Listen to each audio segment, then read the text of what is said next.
धूल की पहचान। शहर की भीड़ में रोहन अक्सर खुद को एक खोई हुई आहट सा महसूस करता था। सुबह की पहली किरण से लेकर रात के गहरे साये तक जिधर भी उसकी निगाह जाती उसे सब कुछ भव्य, विशाल और महत्वपूर्ण लगता।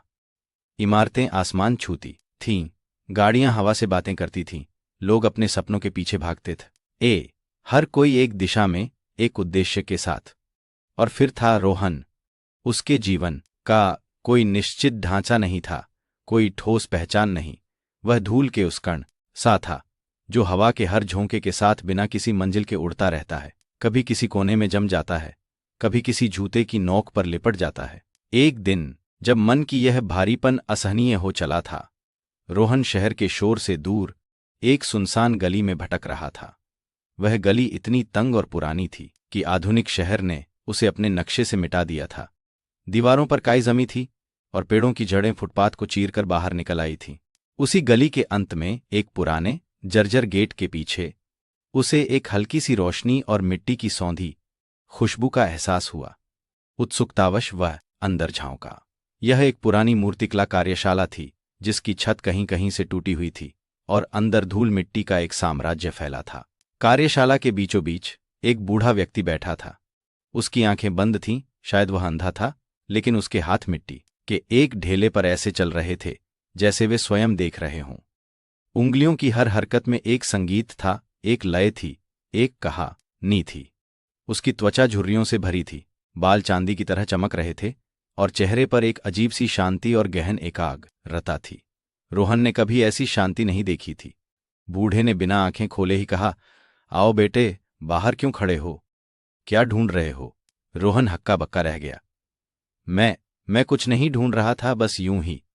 बूढ़े ने एक हल्की सी मुस्कान के साथ कहा, जो भटक रहा होता है वही सबसे पहले कुछ ढूंढता है।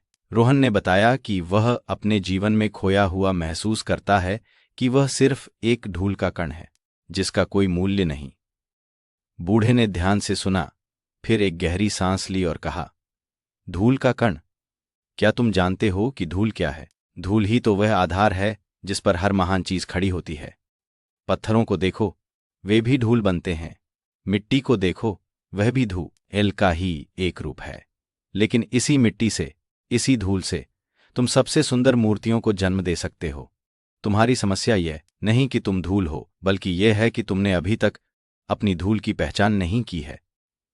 रोहन को यह बात अजीब लगी, लेकिन उसमें एक नई उम्मीद की किरण जगी। बूढ़े ने उसे अपने शिष्य के रूप में स्वीकार किया और उसे कार्यशाला की साफ सफाई का काम सौंपा। शुरुआती दिनों में रोहन को यह काम भी छोटा लगा। वह धूल झाड़ता, फर्श साफ करता, पानी भरत। उसे लगता था कि वह अभी भी वही धूल का कण है, बस एक अलग जगह पर। लेकिन धीरे धीरे धूल झाड़ते हुए वह कार्यशाला की हर कोने से परिचित होने लगा। पुरानी मूर्तियों को छू उठा, उनकी बनावट को महसूस करता, मिट्टी के ढेर को उठाते हुए उसकी गंध को सूंघता। गुरु कुल की चुप्पी में उसे मिट्टी के ढेर से, पत्थरों से और पुरानी लकड़ी से एक आवाज आती महसूस होती थी, एक अव्यक्त ऊर्जा की आवाज। वह देखता कि कैसे गुरुकुल सिर्फ अपने हाथों से मिट्टी को महसूस कर, उसकी नमी, उसकी बनावट को समझकर उसे एक आकार देते थे। गुरुकुल कभी कोई औजार तुरंत नहीं उठाते थे। पहले वे मिट्टी से बातें करते थे, उसे समझते थे। एक शाम गुरुकुल ने रोहन को अपने पास बुलाया। रोहन, तुम इतने दिनों से धूल साफ कर रहे हो, क्या सीखा? रोहन ने सोचा कि वह क्या कहे। मैंने सीखा कि धूल हर जगह है और उसे साफ करते रहना पड़ता है। गुरुकुल मुस्कुराए। नहीं, तब तुमने यह नहीं सीखा। तुमने सीखा कि हर चीज का एक आधार होता है। यह कार्यशाला साफ सुथरी न हो तो मैं यहां काम कैसे कर पाऊं? यह आधार ही सबसे महत्वपूर्ण है। और अब मैं चाहता हूं कि तुम मिट्टी से कुछ बनाओ। रोहन चौंक गया। मुझे तो कुछ आता ही नहीं। गुरुकुल ने कहा, सीखना मिट्टी को समझने में है, हाथों को चलने देने में है। आंखें बंद करो और महसूस करो कि मिट्टी तुमसे क्या कहना चाहती है। रोहन ने गुरुकुल के कहने पर आंखें बंद कीं और मिट्टी के एक बड़े ढेले को छुआ।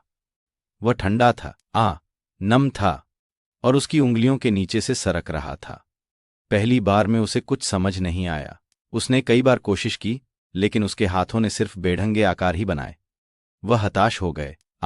यह मुझसे नहीं होगा गुरुकुल, यह सिर्फ मिट्टी है और मैं इसे कुछ भी नहीं बना सकता। गुरुकुल ने उसे टोका, यह सिर्फ मिट्टी नहीं है रोहन, यह संभावनाओं से भरा एक ब्रह्मांड है। तुम इसे क्या समझते हो, यह महत्वपूर्ण नहीं। महत्वपूर्ण यह है कि तुम इसमें क्या देखते हो। हर मूर्ति मिट्टी में छिपी होती है, कलाकार बस उसे बाहर निकालता है। तुम उस मूर्ति को नहीं देख पा रहे हो क्योंकि तुम्हारी बाहरी आंखें बंद नहीं हुई हैं। अगले कुछ दिन रोहन ने मिट्टी से जूझते हुए बिताए। वह गुरुकुल को देखता था, वे अपनी उंगलियों से मिट्टी को थपथपाते, धीरे धीरे उसे आकार देते, जैसे किसी कोमल बच्चे को पुचकार रहे हों। गुरुकुल कभी जल्दबाजी नहीं करते थे, कभी परेशान नहीं होते थे। उनकी उंगलियां मिट्टी की हर दरार, हर उभार को समझती थीं।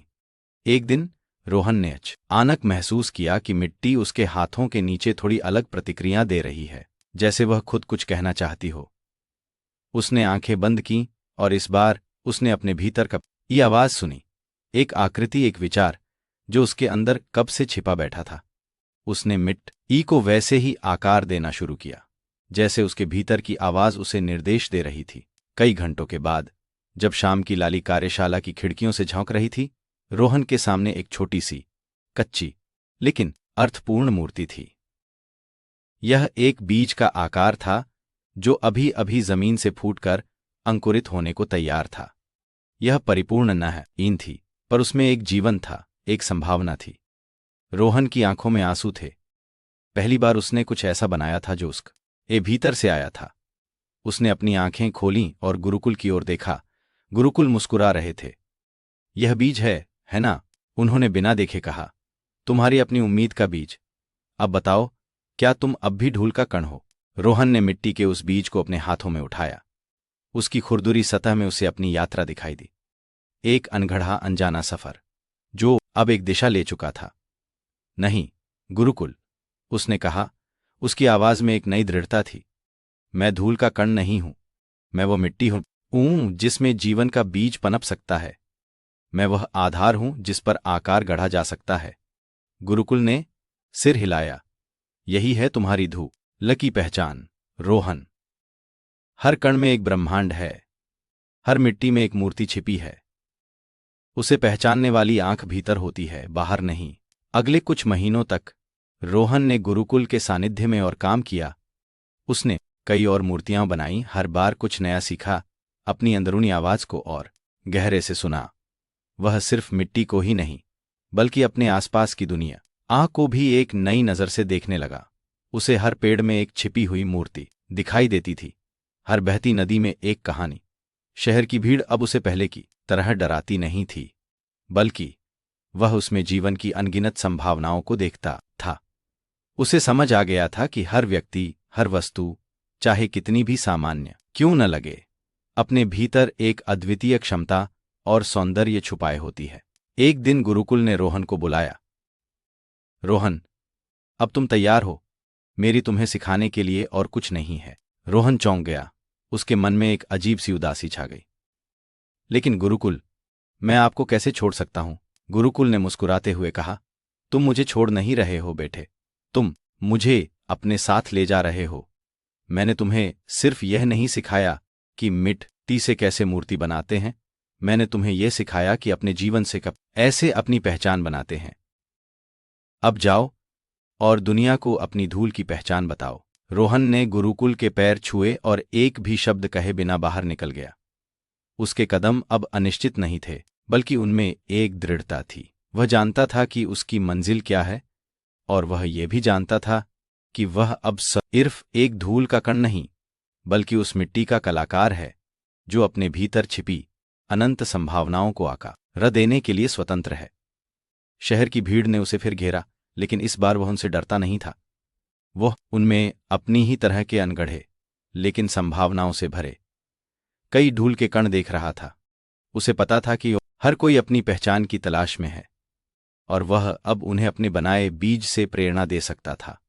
उस बीज जिससे जो एक दिन विशाल वृक्ष बनेगा, अपनी जड़ों को गहरा कर, अपनी शाखाओं को फैलाकर, उसकी धूल की पहचान अब केवल उसकी नहीं, बल्कि हर उस व्यक्ति की थी जो अपने भीतर की शक्ति को पहचानना चाहता था। आपको ये कहानी कैसी लगी? हमें कमेंट्स में बताएं और चैनल को सब्सक्राइब करना न भूलें।